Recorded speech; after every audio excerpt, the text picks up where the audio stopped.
আজকের ভিডিওতে আমরা জানব বাংলার এক বিশেষ গ্রাম্য ও লোকায়ত পুজো ইতু পুজো চিনে। ইতু পুজো, যাকে অনেকে ইতিকথা পুজো, ইতু ওঠা বা বুড়ো ইতুর পুজো নামেও চিনে। এই পুজো কৃষিজীবী পরিবারে অত্যন্ত গুরুত্বপূর্ণ। বিশ্বাস করা হয় এই পুজো করলে পরিবারের রোগ শোক দূর হয়, চাষ ভালো হয়, অন্ন জল স্থির থাকে। পুজো মূলত শীতের শেষে ও বসন্তের শুরুর সময় করা হয়। এই পুজোর কেন্দ্রবিন্দু হল জমির উর্বরতা, বৃষ্টি, ফসল ও প্রকৃতি, পরিবারের সুরক্ষা ও স্বাস্থ্য। ইতু বলতে বোঝানো হয় প্রকৃতির শক্তি, অন্নদাত্রী শক্তি আর ঘরের মঙ্গল দেবতা। বাংলার অনেক জেলায় এবার পৌষ ফাল্গুন মাসে এই পুজো খুব ভক্তিভরে পালন করা হয়। ইতু পুজো খুব সাদামাটা ও সহজ। এতে লাগে মাটির বাটি, নতুন জল, ধান বা চাল, তুলসী পাতা, দুধ, গোময় বা গোবর দিয়ে তৈরি আলপনা, দিয়া বা প্রদীপ, ফুল, নাড়ু বা মিষ্টি, পান সুপারি, সিঁদুর হলুদ, বাসি তিল, গাঁদা ফুল, ডাব বা গোবিন্দভোগ ধান।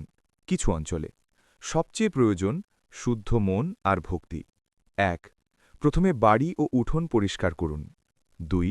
মাটির বাটিতে জল ভরে তাতে ধান বা চাল দিন। ৩. সেই বাটি গোবরের আলপনার উপর স্থাপন করা হয়। এটাকেই বলে ইতু ওঠা। ৪.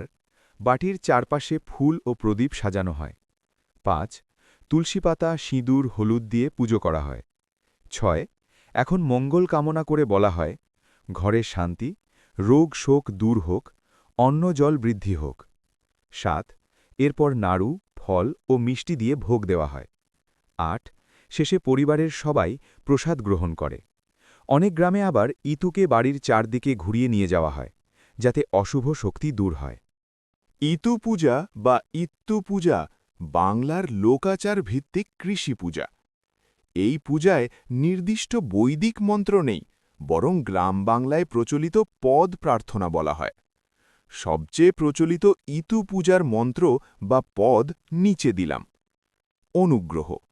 ইতু পূজার প্রচলিত মন্ত্র: ১. ইতু ডাকার মন্ত্র: ইতু মাই ইতু, ঘর ভরে উঠুক ধান, ধান দিও গো ইতু, রাখো মা পরিবারের মান। ২. ধান সমৃদ্ধি মন্ত্র: ইতু মা ধান দিও, ক্ষেত ভরে সোনালি হোক, রেখো মা সুখে শান্তিতে, দূরে থাক রোগ শোক। ৩.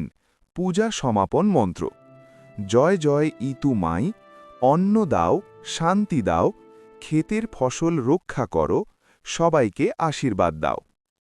পান সুপারি, সিঁদুর হলুদ, বাসি তিল, গাঁদা ফুল, ডাব বা গোবিন্দভোগ ধান কিছু অঞ্চলে।